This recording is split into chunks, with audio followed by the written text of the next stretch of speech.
Hey, it's Scottie, and I'm so excited because I'm giving you a step-by-step playbook on how to sell your home. As you can see by the length of this video, there's gonna be a lot of information that I'm gonna go through. We're gonna go through choosing a realtor, market analysis, you gotta know your numbers, whether or not to buy or sell first, getting your home ready, the staging consultation, and then the staging, pricing strategy, professional marketing, and the active marketing that I do, the offer process, the sale, and then everything after the sale. But I got good news. I'm gonna be with you the whole time, holding your hand. There are so many realtors out there, so how do you choose? Why would you choose me? Something that makes me stand out is the maximum effort I put into all the professional marketing. Everybody's brain and thought processes are different. Potential buyers can watch and share your listing video. They can use the virtual tour to walk through the home. They can print out the floor plan and use little graph paper to put pretend furniture on and plan out their space. I market to everyone, every brain type, maximum effort every time. You'll hear me use the term active marketing. And now active marketing is a proactive approach of targeted marketing that puts your listing in front of potential buyers. Think about this for a second. If 10 people know your home's for sale because you put a sign in the ground and your neighbors see it, or 1,000 or maybe 2,000 that happen to search online and you fit the algorithm, or 100,000 people see it, what scenario are you in the best position to make the most money? Pretty simple. Exposure matters, marketing matters. I create engaging real estate videos that people actually watch. They share, they save, it gets attention on your listing. This gets 50 to 100,000 plus people seeing your home for sale. It increases the number of people looking at your listing on Realtor.ca, generates more buzz and excitement around your home, more eyes, more buyers, more showings, better offers. I still do the traditional passive marketing as well. Sign in the ground, yay, 50 neighbors know your home's for sale. Realtor.ca, an average listing is gonna get 300 to 1,500 views. But what are the chances that the buyer who would pay the absolute most for your home drives by your house and sees the sign or stumbles upon your home on Realtor.ca? Why not improve your chances by adding additional targeted advertising, targeting people searching anything related to real estate, mortgages, moving, investments? Most realtors rely on the passive marketing strategies to sell homes. Passive marketing, the only way to increase your exposure on a home is to reduce the price if it's not selling. So if you aren't getting showings or you aren't getting offers, you gotta do a price reduction. But with marketing, you have options. You can decide to increase the marketing spend, do additional ads because you control the amount of exposure before making that decision. My listings are advertised through Facebook ads and Instagram ads. I do multiple ads on both platforms, and I increase the marketing spend if the showings aren't happening. I use this technique to increase your exposure to as many buyers as possible. And this kind of extra exposure is what you get when you list with me. Not only am I doing all this, I'm also doing the professional photos, the 360s, the virtual tour, the floor plan, the staging. You get all the professional marketing. This is my wheelhouse. I market and sell homes, and I put in maximum effort every time, all the time. What are the advantages of selling first? Well, the biggest advantage is knowing exactly how much money you have, knowing what your home sold for, exactly how much money you have to purchase your next home. And in uncertain markets, this is the safest financial option. You're not in a position where you have to sell no matter what. And in a market with higher inventory, or if there's some homes that aren't selling or selling for under some comparables, it's less of a financial risk. You can ask for a long closing, 2 to 3 months, and you have time to find a new home. If the market has been slowing month over month, you may actually buy in a lower market than you sold in. Sounds kind of nice. The disadvantages is if only one house you like comes up every 6 months, it can be scary to sell first. There's a fear of not knowing where you're gonna move to, feeling like you have to settle and you just have to purchase something because you feel rushed. If it's harder to buy than sell, or if the market's increasing in price month over month, then you'd be selling in a lower market than you're buying in. And that's the disadvantage of selling first. Buying first, what are the advantages? The biggest advantage is knowing exactly where you're gonna live. You have an infinite amount of time to find the right home for you.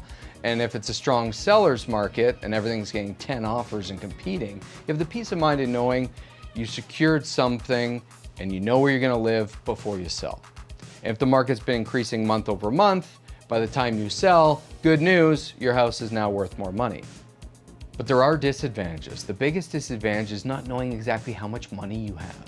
You purchased your next home and now you have to sell your current home, and the market determines the price. So if the market takes a downturn, more inventory hits the market, or all of a sudden there's interest rate increases or external world factors, you still need to sell your home despite these unforeseen challenges. So if the market decreases month over month, you've now bought a home in a higher market than you're selling in. Always know your financial position when deciding to move. Calculate the minimum selling price. You need to cover off your mortgage, your expenses, the commissions, your desired profits, and discuss with your financial experts, your advisor, your mortgage professional. Do you have to pay capital gains? Is there any tax implications? You want to know all that stuff in advance before making such a big decision. Now let's talk the different types of markets. One is a balanced market. A balanced market in real estate occurs when supply of homes matches the buyer demand. There's stable prices, reasonable time on market, equal negotiating power from both parties. There's moderate competitions, homes sell at a healthy rate, and typically this is when there's favorable mortgage rates. Economic stability also contributes to the balanced equilibrium. In a balanced market, buyers have choices without urgency, while sellers can expect fair prices without the extended listing periods. What is a seller's market? Well, a seller's market in real estate is characterized by a shortage of homes for sale compared to a high demand from buyers. In this type of market, sellers have a distinct advantage, often leading to rising property prices, quick sales, multiple offers, no conditions. Properties tend to sell super fast, above the listed prices, as buyers compete with limited options. Sellers have more negotiating power and can set favorable terms. This type of market is typically driven by factors like low housing inventory, strong economic conditions, low interest rates. It creates an environment that is really favorable for sellers, but it's very difficult for buyers. Sellers end up maximizing their returns big time in this one. What is a buyer's market? Well, a buyer's market in real estate occurs when there's an excess of homes for sale compared to the number of active buyers. In this market, buyers hold a strong advantage and sellers must compete to get their attention. It often leads to more favorable terms for buyers, such as lower property prices, longer listing periods, room for negotiations. Properties are on the market for longer. Price reductions are actually very common in a buyer's market because they're trying to attract the buyers. Factors that contribute to a buyer's market include high housing inventory, economic downturns, rising interest rates, enabling buyers to be more selective and have increased bargaining power. When selling, you're also going to hear the term comparables. And this is the properties that hold the most comparable weight in determining the current market value based on the proximity, the similarity, and the recency. In other words, your neighbor had the exact same house, same finishes, same yard, sold yesterday.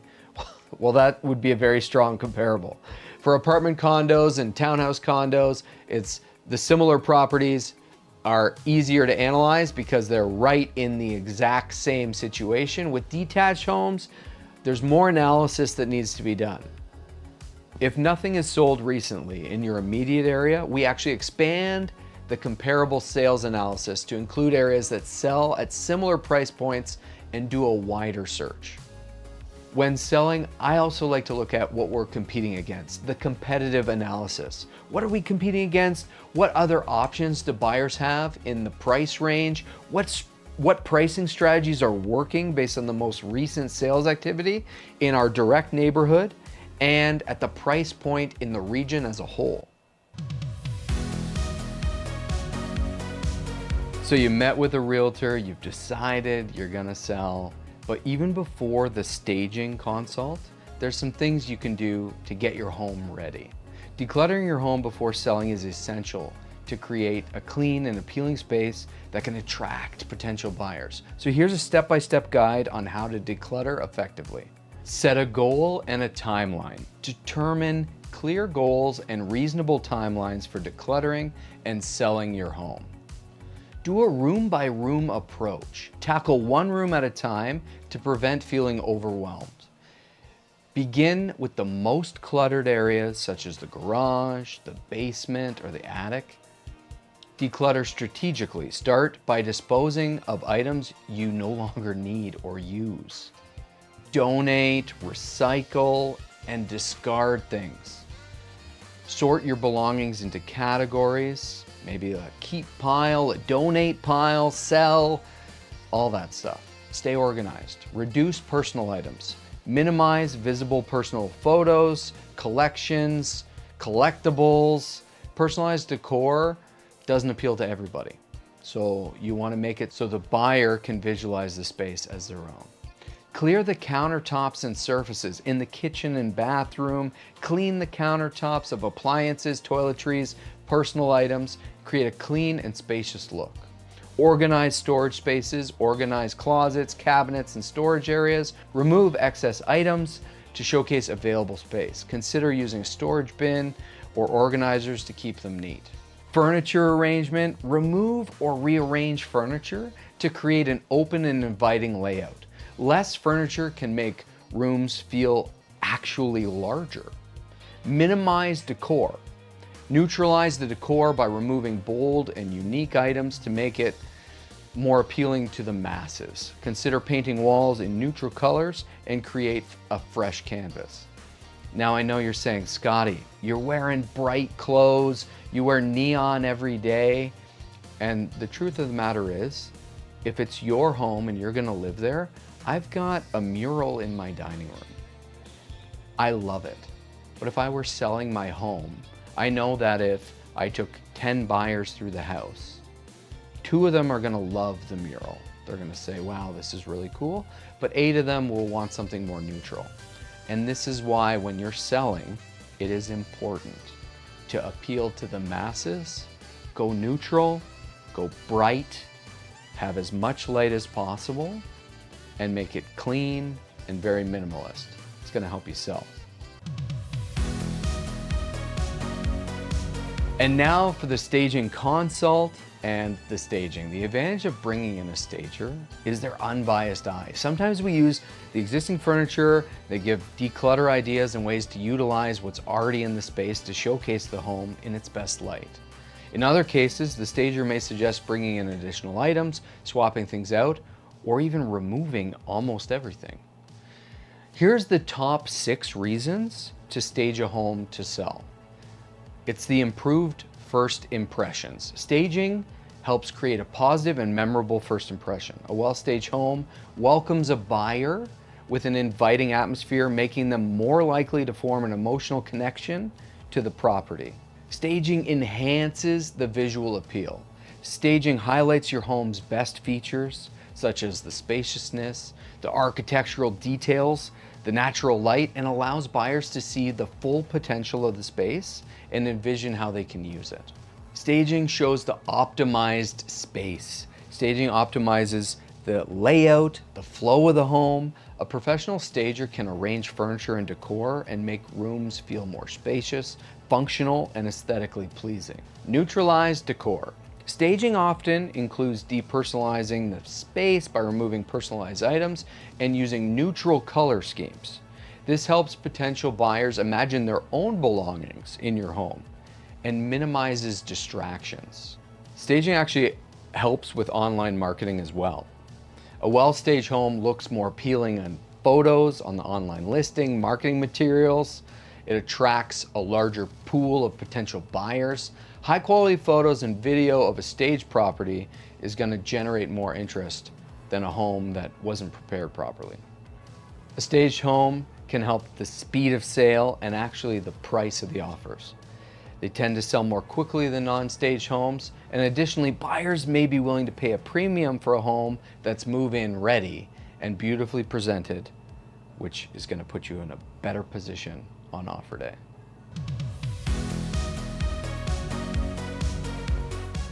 You're about to go to market, you have to decide on the pricing strategy. Are you going for the multiple offer strategy where you're listing below market value, holding offers to an offer day? This strategy aims to create a competitive bidding scenario among potential buyers, ultimately driving up the final price above the initial listing price. It's typically employed in the seller's market with high demand. List price is just a marketing price. It is not the price that you are willing to accept in this scenario. The multiple offer strategy. This is where you list below market value, hold offers for a week, and then look at offers. So this strategy aims to create a competitive bidding scenario among potential buyers, ultimately driving up the final sale price above the initial list price. It's typically employed when it's a seller's market with high demand. List price is just a marketing price. The key elements of this is the property is listed below its perceived market value to generate interest and attract a large pool of buyers. A specific offer day is set in the future, usually 5 to 10 days from list day, and where interested buyers can submit their offers. During this period, marketing efforts are intensified to drive the showings and exposure, including the professional photography, virtual tours, and aggressive active marketing through social media campaigns. Do you know anyone who can do a video? Huh? I know someone who can do a video. Buyers are encouraged to make their best offer, often leading to multiple offers and competing bids.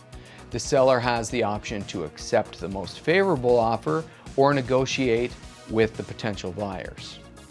The advantages of this is it generates a sense of urgency and competition with the buyers. It can result in a final sale price that exceeds the initial listing price. This often leads to a quicker sale as buyers are motivated to act quickly, and a lot of times it's with fewer conditions.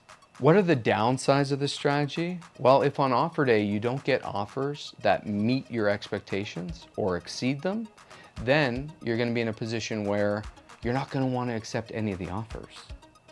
But if this did happen, you do have options. This is where you can move to the other listing strategy, which is listing for market value. So the offer anytime strategy. This is when you're listing for the current market value. This strategy involves pricing a home at its current market value based on recent sales data. It is typically used in more stable or balanced market where supply and demand are relatively equal. The key elements of this is that the property is listed at the price that reflects its fair market value. So offers are accepted at any time without any set offer day. Buyers are encouraged to submit offers whenever they are ready. Marketing efforts still play a crucial role in attracting potential buyers with a focus on presenting the property at its best. Professional marketing and active marketing. The advantage of this strategy is it's more predictable and straightforward sales process. It attracts serious buyers who are not pressured by a looming offer deadline, and the property may still receive multiple offers if demand is strong, but it's not relying on a bidding war. The downsides of this is the final sale price is generally expected to be close to the listing price.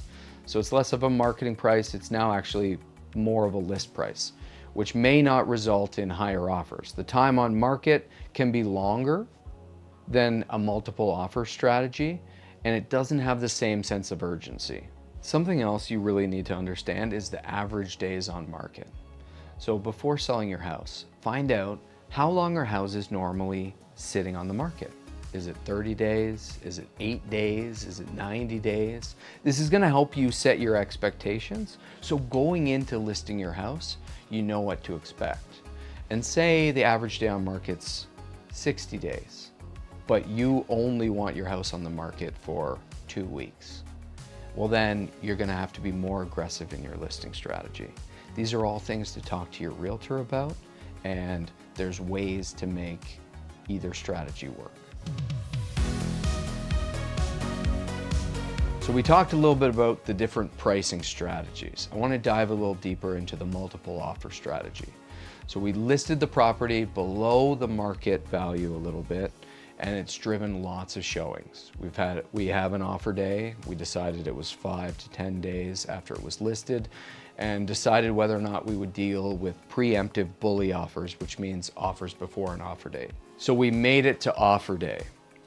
I'm now communicating with all the realtors that have seen the property, all the details about the day. I tell the realtors the number of offers. I'd reach out to everyone who has seen the property, tell everyone they must submit their best and final offer. We would then look at all the offers, and we would take the highest or best offer based on your goals. If it's a firm offer, we get a deposit within 24 hours, and then guess what?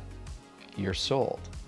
Diving a little deeper into the offer anytime strategy, this is when we're listing for current market value. We'd look at recent comparable sales, we'd analyze the average day on market, whether or not that affects how we're gonna list the property. Offers in this scenario tend to be negotiated. So they tend to have conditions because less people are competing and there's less urgency. So when offers come in, typically it's a counter or sign back and negotiations begin. Once an offer is accepted, the buyer typically needs to get a financing approval. Potentially there's a home inspection condition as well. And if everything goes well, the buyer waives conditions, the deal becomes firm. They've given their deposit within 24 hours of acceptance. So guess what? The home is sold.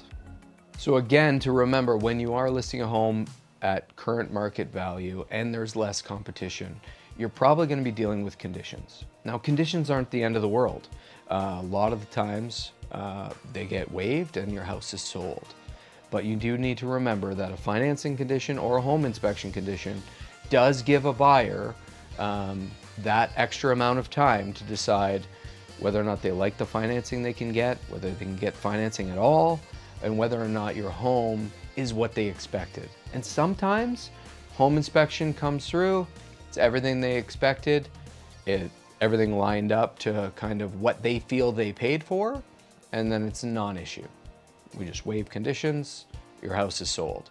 But the risk always is with a home inspection, if they do find something that does make them feel like maybe they overpaid or it was not something that they expected, they may come back to us and say, you know, hey, wasn't expecting this. We're looking for something off, or it might even turn them off to not want the home. So something to remember. Any realtor can put a sign in the ground or put your home on MLS. But the people who see your homes for sale through these means are finding the home for themselves through passive marketing. They're searching, you happen to fit the algorithm. But active marketing is putting your home in front of people right in their face, on their screens, not just hoping that they find you by scouring MLS. Active marketing is targeted advertising. I'm a marketing expert. More views on your video than any other realtor in the region as far as I know. Look up the social platforms compared to anyone else. I do professional staging, photos, floor plans, 360s, data-driven market analysis, continuous updates, and communication. Expert negotiator. The communication is from me to you. One-on-one, consistent communication throughout the entire process. Holding your hand, making sure you have a successful sale. And my advertising budget, it is promoting your house. This is the house you want to buy, and putting it into everyone's face. Sometimes I get upwards of 100,000 views on some of these homes, and that's going to get more exposure to make sure that everyone knows your home's for sale. So now you've sold your home. What happens after sale? Well, you meet and connect with your real estate lawyer. You contact your real estate lawyer to begin the legal process of transferring ownership and closing the sale. Provide all the home-related documents, mortgage information, the sale of home documents. You speak to your mortgage professional. You send them the agreement of purchase and sale, all the documents, get them to your mortgage broker.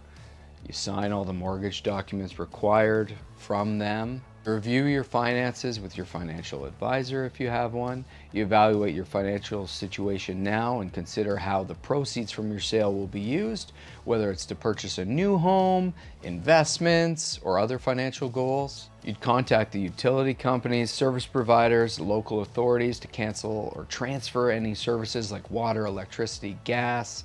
You'd tell them your moving day, the last day at your current home, your first day at your new home. You'd notify your insurance company, inform your home insurance provider that the property has been sold and what the closing date is, and arrange that the policy be canceled or transferred. You'd complete a change of address, so update the address with Canada Post and notify any relevant organizations, including banks, government agencies, subscriptions, creditors. Arrange for all your mail to be forwarded to ensure that you receive mail at your new address and not your old address. You'd address any other obligations, so pay outstanding bills, property taxes, fees related to the property before closing date. Keep all your records, maintain records of all the documents related to the sale, including the purchase agreement, receipts, repairs, improvements, any legal paperwork. I'd advise you to talk to a tax professional, understand if there's any tax implications of the sale affecting your tax returns. Then you prepare for your move. If you're relocating, make moving arrangements, hire a moving company if necessary, ensure that it's a smooth transition to your new home. You'd also attend a closing meeting with your lawyer at the lawyer's office, or sometimes it's over Zoom. You'd sign necessary paperwork, transfer ownership to the buyer, hand over the keys. A lot of the times the keys get left in a lockbox. Lawyer and the realtor will work out how the buyer will access the property when you receive the funds on closing. You'd leave additional keys in the home, and typically one key remains in the lockbox for closing. You then receive all the sale money. And once the transaction is complete, the lawyer will handle the disbursements of the funds. You will receive the net proceeds from the sale. Then you get to celebrate and relax. Selling a home is a big deal. So take the time, now that it's sold, to celebrate. Sold! I hope you learned a lot. I had a lot of fun putting together all this information, and I hope you're more comfortable with the process of selling your home. Feel free to reach out to me. I'd love to hear from you. All my contact information is right here. Let's sell your home. I'm Scottie, and I do real estate.